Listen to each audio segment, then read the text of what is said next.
নবীর জবানে আল্লাহর নবী বলেন মা আলাইহি খাতিয়াতুন, যেমনে তোমরা জমিনে চলো তোমাদের গুনাহগুলি এই আল্লাহর জমিনে সব ঝরে যায়।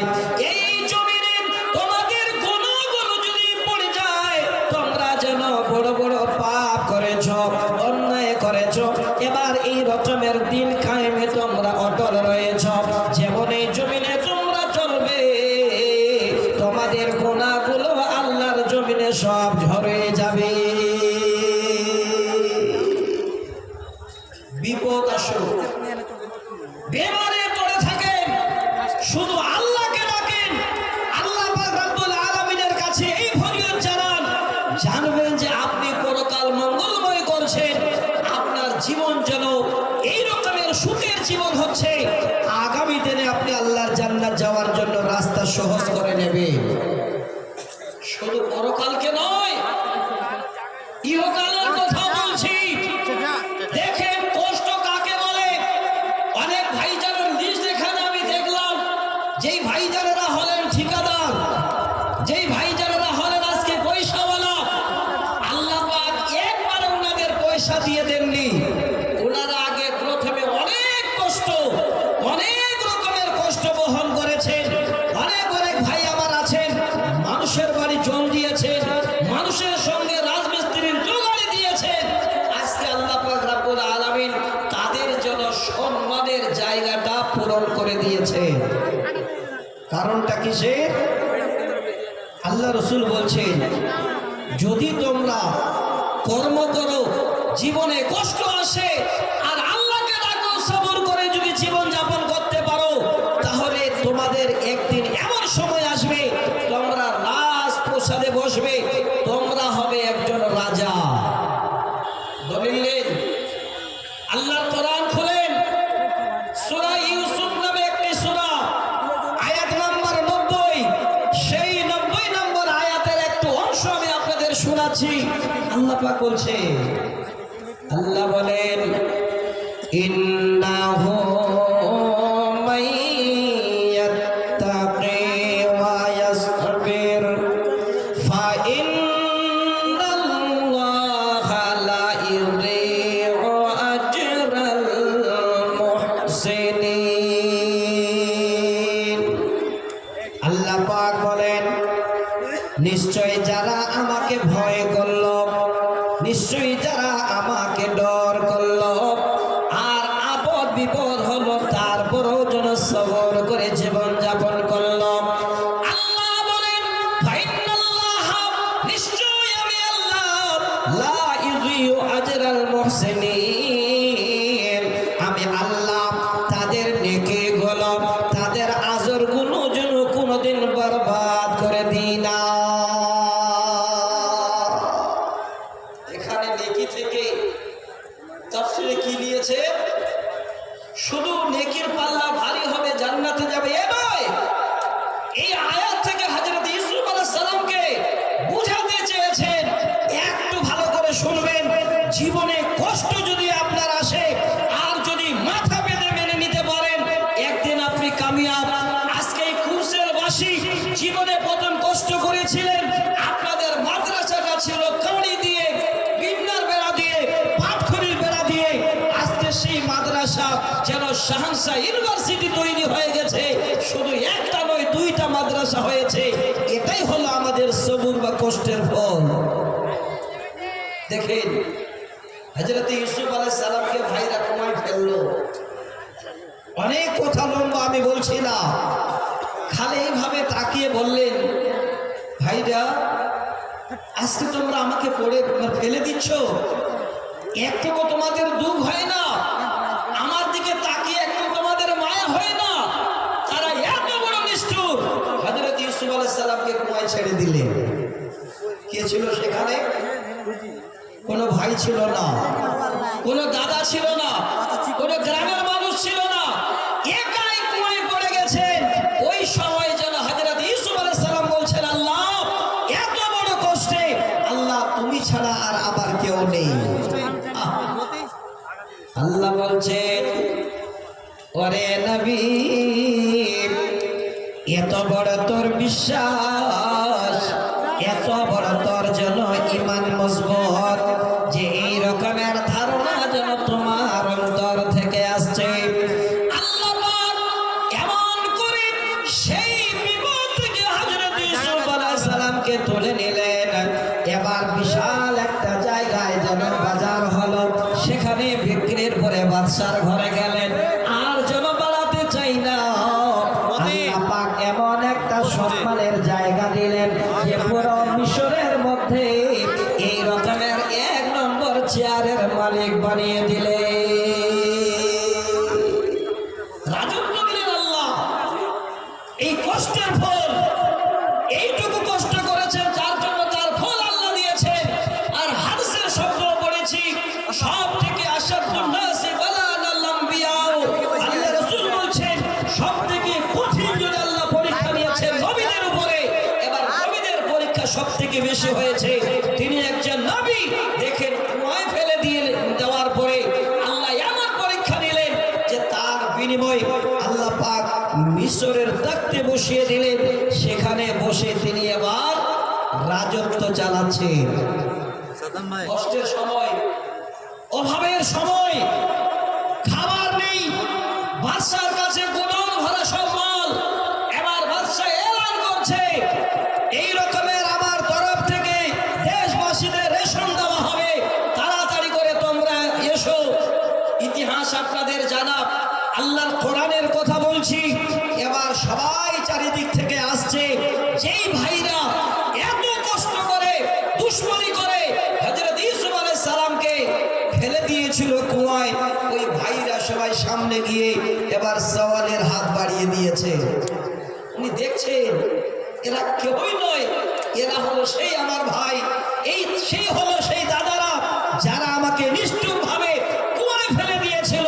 আজকে তারা আমার কাছে রেশন দেওয়ার জন্য লাইন লাগিয়েছে। আমার দিনী বন্ধু, হে আমার ভাইজান, আমি আপনাদের বলছি, অনুরোধ করে, জীবন চলতে গেলে, জীবন যতদিন থাকবে কষ্ট আমাদের আসবে। আর কষ্টটাকে যদি মাথা পেতে মেনে নিতে পারেন, আপনার জীবন ধন্য হবে। তবে পরের কিছু নিয়ে আপনি আপনার জীবন কোনোদিন ধন্য বানাতে চাইবেন না। পরের কিছু নিয়ে বললাম, আসছে একটা হাদিসকে আপনাদের সামনে তুলে ধরবো। এই কথাটাকে একটু নোট করে রাখবেন। কষ্ট হবে নিচে, আপনি নিজে কর্ম করুন। অপরের উপর চাপ দিয়ে কিছু নিয়ে আপনি বাদশা হতে পারেন না। আরেকটা বকরের হাদিস শোনাচ্ছি। আজকে ইসলাম আমাদের কাছে কত হাতের মুঠে। আজকে যদি এই রকমের আমরা আল্লাহ রসুলের কাছ থেকে এই বার্তা না পেতাম, তাহলে আমরা মানুষ হয়তো এত কষ্ট বরদাস্ত করতে পারতাম না যত কষ্ট আল্লাহ রসুল নবীরা করেছে। এটা একটা নমুনা আমাদের। হযরত আয়েশা সিদ্দিকা রাদিয়াল্লাহু তাআলা আনহা, তিনি আল্লাহ রসুলকে জিজ্ঞাসা করছেন, ইয়া রাসূলুল্লাহ, আমি আপনার কাছে জানতে চাই, উহুদের দিনের থেকে এর থেকেও বেশি কি কোনো এরকমের আপনার জীবনে কষ্টের কোনো দিন এসেছে গো নবী? দেখবেন সহিহ বুখারীর হাদিস। নবীজি বলেন, আয়েশা ভালো করে শুনে নে, উহুদের দিনের থেকেও এমন একটা দিন আমার কাছে এসেছিল যখন আমি ইয়ামুবা নামক জায়গায় পৌঁছাই। হে আয়েশা, এই রকমের তোমার কিছুই বংশের লোকেরা যারা সেই জায়গায় আমি যখন তায়েফে পাড়ি দিলাম আল্লাহর এই কালামকে জনগোলাম করার জন্য, ইসলামকে পৃথিবীর মানুষের কাছে এবার প্রচারের জন্য।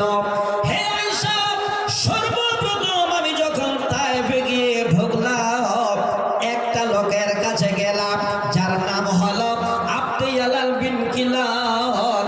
আমি তার কাছে গিয়ে ইসলামের এবার দাওয়াত দিচ্ছি। আমার কথা নিল না, এমন করে আমার কথার উপরে তার যেন ও নিয়ে আসলো। সে এমন একটা আমার সঙ্গে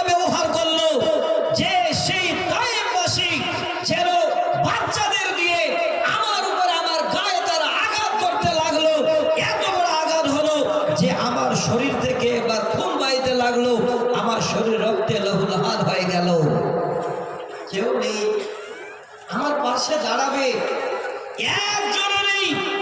আমি মনের দুঃখে সব মাথা পেতে মেনে নিয়ে সেখান থেকে একটু আমি বেরিয়ে গেলাম, একটা জায়গায় দাঁড়ালাম, জায়গাটার নাম হলো কারনুস সালিব। সেই জায়গায় দাঁড়ালাম, যেটা সবাই আমরা জানি যে ইয়ামানবাসীদের জন্য, নাজবাসীদের জন্য সেটা হলো মিকাত। সেখান থেকে ওনারা হজের মিকাত বাঁধেন, সেখানে আল্লাহ রাসূল দাঁড় হলে দয়ার কান্ডারে নবীজি আবার দাঁড়িয়ে আছেন, সেখানে আগে পিছে কেউ যেন নবীর নাই। সেই কঠিন দিনে আল্লাহ রাব্বুল আলামিনের ওয়াদার এক খণ্ড মেঘ এবার ভেসে এসে নবীর মাথার উপরে যেন এবার দাঁড় হয়ে গেল।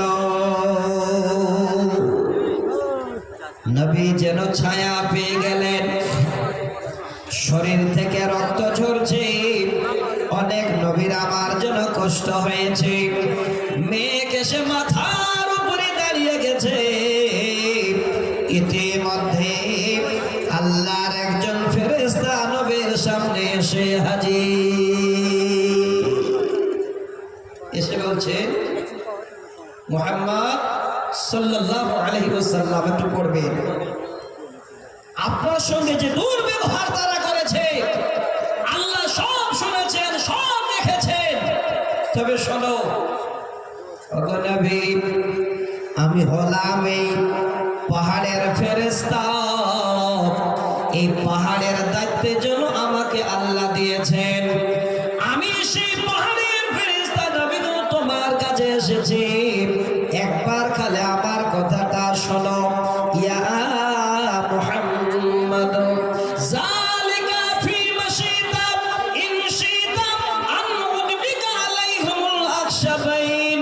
হে নবী, একবার শুধু খালি তুমি বলো, ওয়াদার করো, তুমি যদি বলো আমি এই পাহাড়ের ফেরেশতা সমস্ত রকমের লোকজনকে যারা আপনাকে কষ্ট দিয়েছে, দুইটি পাহাড় এইভাবে করে নিয়ে এসে একসঙ্গে করে দিয়ে জীবনের মতো তাদের জন্য আমি বিষে গুঁড়ো করে দেব।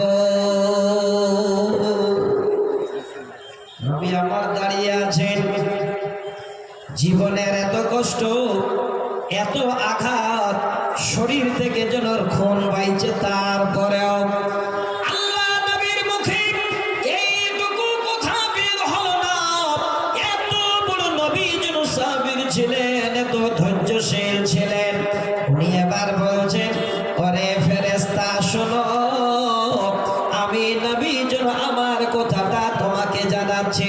বাল আরদু আইখরিদাল্লাহু মিন আসলাবিহিম ওয়া মান ইয়াবুদুল্লাহ ওয়াহদাহু ওয়া লা ইউশরিকু বিহি শাইয়্যা।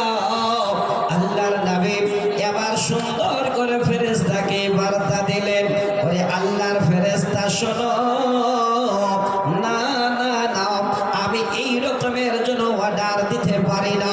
কারণ হলো আজকে তারা আমাকে চিনতে পায় না, আমাকে এত বড় কষ্ট দিয়েছে, আমি এত বড় কষ্টে পতিত হয়েছি। আমি এই জন্য এই দোয়া কোনোদিন করব না বা তোমাকে অর্ডার দেব না। হতে পারে আজকে তারা আমাকে চিনতে পায়নি, তাদের মধ্য থেকে এমন সন্তান জন্ম নেবে যারা আল্লাহর ইবাদত করবে, আল্লাহকে এক বলে জানবে, আর আল্লাহর সঙ্গে তারা আর কোনোদিন শিরক করবে না।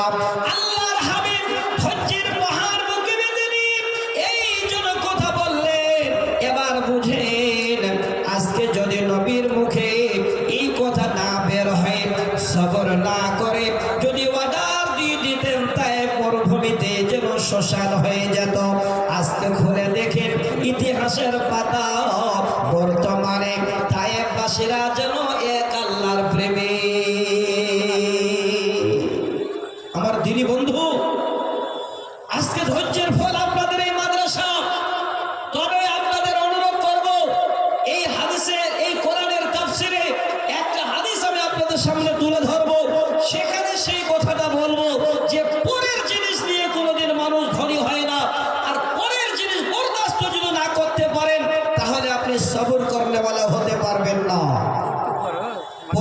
জিনিস কি? এটা হলো সমাজের একটা ব্যাধি, সমাজের একটা বিমার, সমাজের একটা রোগ। বর্তমানে এই রকমের মানুষ আমরা যেন সাবের হতে পারিনি, আমরা ধৈর্যশীল হতে পারিনি। মানুষের জিনিসের উপরে লোভ আমাদের বেড়ে যাচ্ছে। এটা নয় যে আল্লাহ কষ্ট করবো, আল্লাহ তুমি আমাদের দেবে। সেই জায়গাটাতে আসবো, সেই জায়গাটাতে একটা হাদিস আপনাদের তুলে দেব। আজকে আপনাদের এই বুখারী মুসলিমের হাদিসের দোয়াটা আপনাদের করতে বলবো। যদি দোয়াটা করতে পারেন, যত বড় মুসিবত আসুক না কেন, শুধু খালি এই শব্দটা আপনি বের করতে পারেন, ইন্না লিল্লাহি ওয়া ইন্না ইলাইহি রাজিউন। জেনে রাখেন, এই শব্দ মুখে বের হবে আর তার সাথে বলতে পারেন, আল্লাহুম্মা আজিরনি ফি মুসিবাতি ওয়াখলিফনি খায়রাম মিনহা। আপনার জীবন ধন্য হয়ে যাবে, আপনাকে মানুষের দিকে চেয়ে থাকতে হবে না। একটু শুনিয়ে দিই আপনাদের, কারণ আমি একা দুটো কবিতা আপনাদের শোনাবো। এই কবিতা দুটো এই জন্য শোনাবো, বর্তমান আমাদের বাঙালে আমি ভাবছিলাম আমরা সব থেকে খারাপ মানুষ, আপনাদের বিহারের মানুষ বোধ ভালো ছিলেন, কিন্তু আজ থেকে আমি আল্লাহর কসম করে বলছি 20 বছর আগে আপনারা ভালোই ছিলেন, 20 বছর পরে এত করার হাতে শোনার পরও খারাপ হয়ে গেছে। বলেন কেন? আমার একটা বন্ধু আছে, সবাগঞ্জ গ্রাম বলে এই এরিয়াতে হবে, পূর্ণিয়া, এটা কাটিয়া তো পূর্ণিয়া। তো ওই আমার বন্ধুর বড় দাদা, 8টা মেয়ে। বলছে ভাই, মনে হয় না যে আমরা অপর কেউ, একদম দাদা ভাইয়ের মতো সম্পর্ক। বলছে ভাই, আমার 8টা মেয়ে, আল্লাহ আমাকে এত ভালো রেখেছে, কোনো চিন্তা নেই আমার। আমি 4টা মেয়ে বিয়ে দিয়ে দিয়েছি, 1 পয়সা লাগেনি। এবার পরবর্তীতে যদি 1-2 বছর পরে গেলাম, তখন বলছে ভাই, আল্লাহ পাক রব্বুল আলামিনের দুনিয়াতে এই রকমের মানুষ জন্ম নিয়েছে। ঠিক আছে বলছি, এমন মানুষ জন্ম নিয়েছে, এত ক্ষুধার্ত মানুষ দুনিয়াতে বেরিয়ে গেছে, আমি ধারণা করিনি। বলে কেন? বলে 4টা মেয়ে আর আমি বর্তমান বিয়ে দিতে পারছি না, কষ্টে। কিসের কষ্ট? আমরা বলি দাম, ডিমান্ড। আপনারা কি বলেন? জাহেজ, তাই তো? একটু হা হু বলবেন। আপনাদের দেশে কি জায়েজ নেন? আপনারা নেন তো? আলহামদুলিল্লাহ, গাড়ি নেই। হ্যাঁ হ্যাঁ, কুকুরে বলছি, ঠিক আছে, তাহলে আরো ভালো লাগবে। এখন বলছেন মাওলানা যে জাহেজ অল্প বেশি নেই না, এটা করে গাড়ি নেই। আচ্ছা, গাড়িটা জাহেজের মধ্যে পড়ে না? আমি অনুরোধ করছি, আপনারা ইমানদার, এটা পরিচয় দিয়েছেন, আপনারা ধৈর্য সহকারে বসে আছেন। যারা এখানে বসে আছেন, চুপ করে একবার হাত দেখিয়ে দেবেন। এই বিয়েতে যারা গাড়ি নিয়েছেন, কে কে একবার হাত দেখান। ইমানদারের পরিচয় দেখেন, একটাও নাই, আছে? আর যত বাইক আগে এখানে এসেছে জালসায়, আমার মনে হয় আধা বাইক বোধহয় শ্বশুরের দেওয়া। হ্যাঁ, 90% থেকেও বেশি না। আমি একটা কবিতা আপনাদের শোনাবো। এবার শ্বশুরের বাইক আপনারা পেয়েছেন, আর এই বাইকটা পেয়ে আপনারা এখানে খুব আরাম করে এসেছেন। আপনাদের কবিতাটা না শোনালে আমারও কিন্তু মনের মধ্যে শান্তি আসবে না। আমি ইনশাআল্লাহ আপনাদের কবিতা পুরোটাই শোনাচ্ছি, যে যেখানে আছেন একটু ধৈর্য ধরবেন, আশা করি কাজে দেবে। কেন বলছি? এত বড় একটা নিয়ামত আপনি মেয়ে পাচ্ছেন, তার উপরন্ত আপনার বাইক কেন? আপনি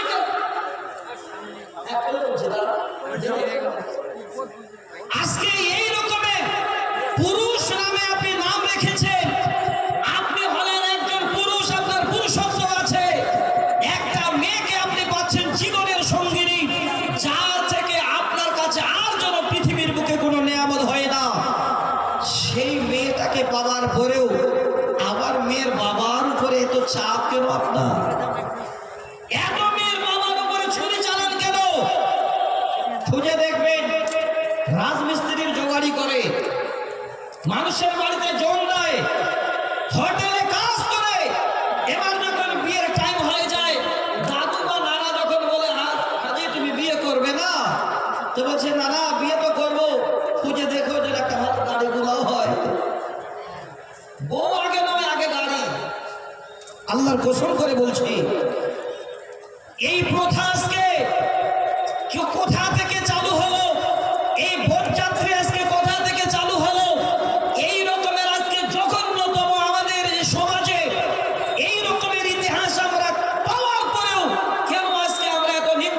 চলে গেলাম, আমি কয়েকটা কথা আপনাদের বলছি এই হাদিসটাকে কেন্দ্র করে, ইনশাআল্লাহ এই দোয়াটাকে কেন্দ্র করে, যে আপনি যদি আজকে পুরুষ মানুষ হন, ধৈর্য ধরেন, এক পয়সা আপনি শ্বশুরের কাছে নেবেন না, একটা গাড়ি শ্বশুরের কাছে জোর করে নিলেন, আল্লাহ আপনাকে তাতে বরকত দেবে না।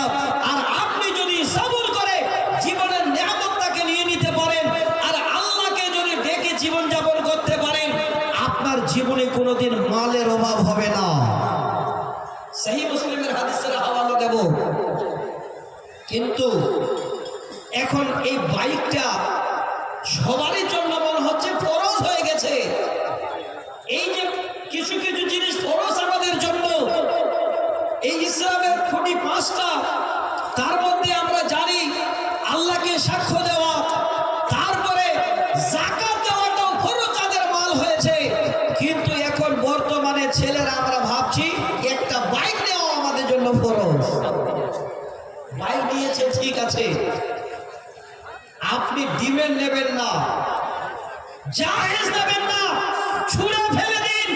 আপনার যদি পুরুষত্ব থাকে, আপনি যদি একজন আল্লাহ নবীর উম্মত হন, এই রকমের কোনোদিন অপরের জোর করে কোনো বাইকে হাত দেবেন না।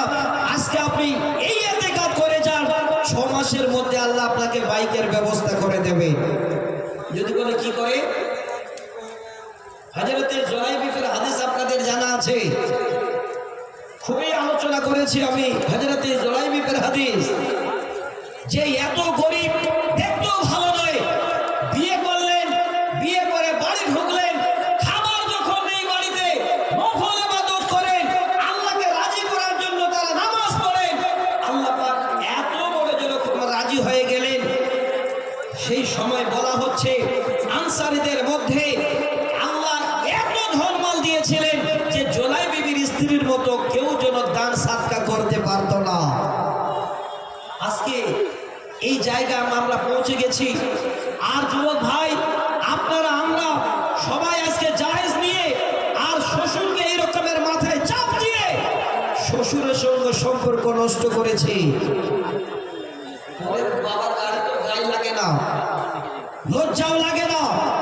আপনি যে বাইকটা চালাচ্ছেন, শ্বশুর ঘরে ঢুকছেন, আপনার আদব কায়দাও পর্যন্ত হারিয়ে ফেলেছেন, আপনার বাইক চালার কায়দাটাও যেন নেই। কবিতাটা নোট করবেন। যদি নিজের কামাই করা গাড়ি হয়, তাহলে ওই গাড়িটা খাওয়ানোর যাতে আপনি এত উড়াবেন না। আর যদি শ্বশুরের দেওয়া গাড়ি হয়, আপনার কোন রকমের মায়া থাকবে না। আর যদি ফকটিয়া তেলটা আবার বাবার কাছ থেকে নিতে পারেন। কবি বলছে, বাইকটা দিচ্ছে শ্বশুর মশাই, আব্বা দিচ্ছে তেল, তাই তো আমার গাড়ির সাথে জেট বিমান আমরা স্কর্পিও গাড়িতে আসছি, তো স্কর্পিও গাড়ি যে করছি, তো বাইকটাকে সারা করে বেরিয়ে যাচ্ছে, রাস্তা ছোট। নিজের পয়সা দিয়ে কিনা হতো তাহলে দরদ লাগতো, কিন্তু এটার দরদ আজকে নেই গো দিনী বন্ধু। জানে যেটা ফকটিয়া একটা বাইক আছে। শুনবেন, আমি কবিতাটা আপনাদের সামনে তুলে দিচ্ছি খুব মনোযোগ সহকারে, যে আপনার আমার পরিণতি কি হবে শেষে একটু ভেবে দেখে। কবি যেন বললেন, বাইকটা দিচ্ছে শ্বশুর মশাই, আব্বা দিচ্ছে তেল, তাই তো আমার গতির সাথে জেট বিমান ফেল। দুর্ঘটনা ঘটলে ঘটক, দুর্ঘটনা ঘটলে ঘটক, আমার কিসের ভয়, গেলে যাবে বাপ শ্বশুরের, আমার কিছু নয়। তেল তো বাবা, বাইক তো শ্বশুরের, আমার আবার কি? চালাচ্ছে, উড়াচ্ছে। চললে আমার মোটর গাড়ি, চললে আমার মোটর গাড়ি, জোরসে মারো টান, কে কি বলে শুনবো না, আজ ধরছি চেপে খান। ভাই আস্তে আস্তে রওনা, আরো উড়াচ্ছে। আহা আহা কি মনোরম গায়ের বাঁকা রাস্তা, 100 কিলো ঘুরে এসে করব রে আজ নাস্তা। এমন গতি তুলব রে আজ আমার গতি দেখে, এমন গতি তুলব রে আজ আমার গতি দেখে, থমকে যাবে পথের পথিক পন্থ চলা রেখে। গতির চোটে কাঁপছে মানুষ, গতির চোটে কাঁপছে মানুষ, উড়ছে পথের ধুলো, লাফিয়ে উঠছে পথের ধারের বান্দা ছাগল গুলো। গতি আরো বাড়িয়ে দিলাম, গতি আরো বাড়িয়ে দিলাম, পথটা বেশ সরু। হঠাৎ দেখি সামনে একটা বিশাল বড় গরু, তাও যাচ্ছে। রাস্তা ছোট, গরুতে রাস্তায় গরু বাঁধা আছে, তারপরেও নতুন জামাই উড়াচ্ছে শ্বশুর গ্রামে এসে। কবি যেন বলেন, ধাক্কা লেগে হোন্ডা আমার, একটা গরু দাঁড়িয়ে থাকলে তো তার দুর্ঘটনা ঘটবে। ধাক্কা লেগে হোন্ডা আমার পড়ল গিয়ে খাদে, আমার তখন হুঁশ ছিল না, ফিরছে দুদিন বাদে। দুদিন বাদে জ্ঞান ফিরলে, দুদিন বাদে জ্ঞান ফিরলে, চেয়ে দেখে ভাই আমার যে 2 পা ছিল তার একটা সাথে না। এমন দুর্ঘটনা যে ডাক্তার একটা পা কেটে ফেলে দিয়েছে, ঘটছে। এবার আমি আপনাদের কাছে অনুরোধ করছি, একটু ধৈর্য ধরবেন। আল্লাহু আকবার। এই কথাটা না বলে আমি আর কবিতা বলছি না। দেখেন আল্লাহ পাক রব্বুল আলামিন এই রকমের আল্লাহর বান্দাকে তৈরি করে রেখেছেন এই কুরসেলের মাটিতে। এটাও হলো একটা সবরের ফল। আমি আপনাদের দুটো হাদিস শোনাতে চেয়েছিলাম, যদি একটু সবর আপনাদের এই দিলে থাকে তো আপনি সবকিছু করতে পারবেন, কোনো জিনিসের আপনার চিন্তা ভাবনা হবে না, পরকালকে নিয়ে আপনার একটা চিন্তা আসবে ইনশাআল্লাহ। আজকে আমার একজন ভাই আব্দুল জব্বার সাহেব, এত বড় দাতা আমার হাতে, উনি 7 কাঠা জমি দান করেছেন।